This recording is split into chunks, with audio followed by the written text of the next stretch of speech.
सूरतुल बकरा आयत नंबर 24। बिस्मिल्लाहिर्रहमानिर्रहीम। फ़इन लम तफ़अलू वलन तफ़अलू फ़त्तकुन्नारल्लती वक़ूदुहन्नासु वल-हिजारा उइद्दत लिल-काफ़िरीन। तर्जुमा कंजुल ईमान। और फिर अगर ना ला सको और हम फरमा देते हैं कि हरगिज़ ना ला सकोगे, तो डरो उस आग से जिसका ईंधन आदमी और पत्थर हैं, तैयार कर रखी है काफिरों के लिए। तफसीर सिरातुल जिनान।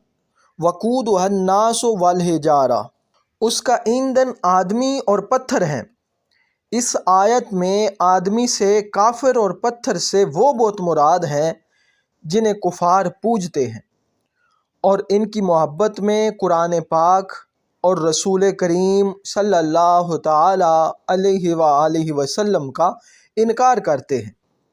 पत्थरों का जहन्नम में जाना उन पत्थरों की सज़ा नहीं बल्कि उनके पुजारियों की सज़ा के लिए होगा, यानी पुजारियों को उन पत्थरों के साथ सज़ा दी जाएगी। उइद्दत लिल काफिरीन, वो काफिरों के लिए तैयार की गई है। इससे मालूम हुआ कि वो दोज़ख में पैदा हो चुकी है, क्योंकि यहाँ माजी के अल्फाज हैं।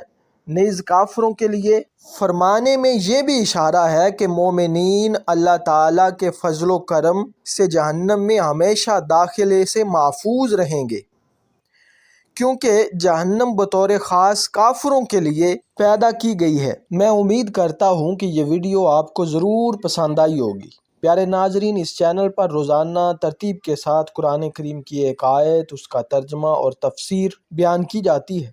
आपसे गुजारिश है कि इस चैनल को सब्सक्राइब करें ताकि रोज़ाना कुरान करीम की एक आयत और उसका तर्जमा आप समाअत फरमा सकें। मिलते हैं अगली वीडियो में, तब तक के लिए इजाज़त दीजिए। अपना रखिए बहुत सारा ख्याल। अस्सलामु अलैकुम वरहमतुल्लाह।